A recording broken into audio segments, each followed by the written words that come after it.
मंगलदास जी की वाणी का चिंतन हो रहा था। उसमें कह रहे हैं कि जो 30 मिनट भगवान नाम कीर्तन कर लेता, मेरी बात पर विश्वास रखना हो, उसको भगवत प्राप्ति होगी।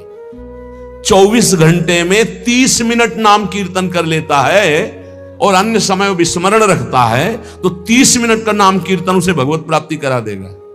तुम्हें जो पाठ प्रिय हो, 30 मिनट पाठ कर लोगे, भगवत प्राप्ति होगी। बहुत पहुंचे हुए महापुरुष जिनके चरणों में अपार श्रद्धा है, आप लोग तो रात दिन लगे, आपको भगवत प्राप्ति नहीं होगी। चूक हो जाएगी तो जन अवगुण प्रभु मानन काऊ, दीन बंधुवती मृदुल स्वभाव। अग्नि की ज्वाला के समीप रुई का पहाड़ कितनी देर टिकेगा? कितनी देर टिकेगा? उसके ताप में झुलस जाएगा। ये अग्नि की ज्वाला है भगवान नाम कीर्तन, भगवत यश गुणगान। तो जैसे किसी को लगे कि वो नाम जब भी करता है वो रुचि पूर्वक पाप करता है, असंभव। नाम जापक रुचि पूर्वक पाप कर ही नहीं सकता, उसका हृदय जलेगा। पक्का आप जप करके देख लीजिए, आप जप कीजिए नाम और फिर आपसे पाप जब बनेगा तो आप फिर हालत अपनी देख लीजिएगा, बार बार हृदय जलेगा, नहीं नहीं नहीं।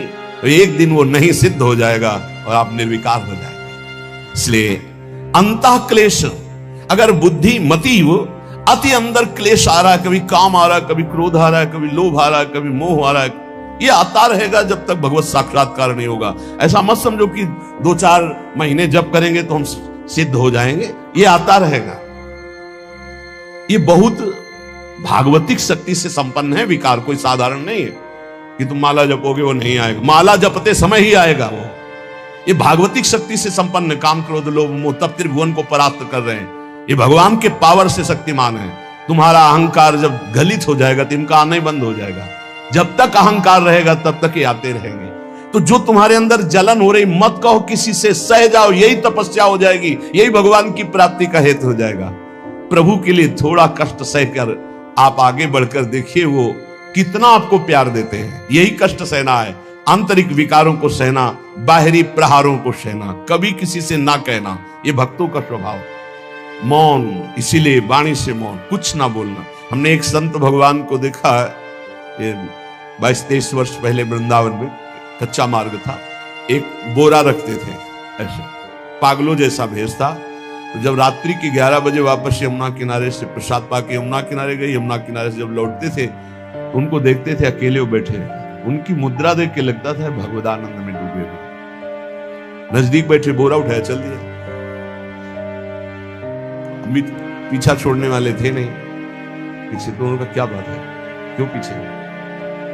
अब संत वेश हमारा भी तो मर्यादा से ही बोलेंगे, कुछ नहीं, केवल जानना चाहते हैं आपको। तो कालीदह की इधर एक तमाल का पेड़, जो श्वेत रंग का एक वृक्ष है, उसका मुझे नाम नहीं याद आ, गुलर जैसा, और वो तमाल में लिपटा हो, अब भी है। दाहिनी तरफ है ये जो खाली जगह पड़ी ऊंची, जो अपने दाहिनी तरफ बर्फ फैक्ट्री के आगे जाते हैं, उसी के नीचे बैठे। तो हमने पूछा, आपकी स्थिति देखकर मुझे लगता है आप हर समय भगवदानंद में डूबे रहते हैं, तो जब लगता है तो प्रश्न क्यों करते हैं? हमको आपकी वेशभूषा देखते हैं। तो बोले, जगत से बचने के लिए ये वेशभूषा है। एक बोरा से, जैसे कोई बीनने वाले होते हैं, कबाड़ बीनने वाले, ऐसे बोरा से रखे थे, गमछा लगाए हुए थे, पूरा शरीर खुला, कोई साधु का वेश नहीं, कोई चिन्ह नहीं, और उनकी स्थिति भगवदानंद में थी। उनका ये किसके उपदेश, किस मार्ग के उपदेश, किस इष्ट की आराधना से आपको ऐसी स्थिति प्राप्त हुई?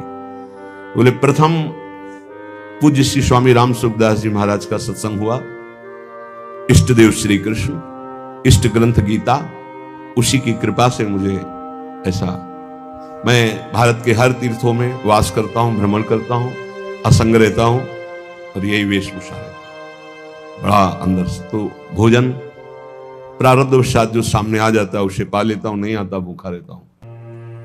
तो अगर हम मधुकरी ले आवे कभी आप जिससे, तो पालेंगे, बोले दे देंगे तो पालेंगे। दूसरे दिन मधुकरी लेकर, तो रोज हमारी उनके चरणों में श्रद्धा, क्योंकि उनका रहना और चिंतन दोनों, रहनी और चिंतन बड़ी प्रशंसनीय।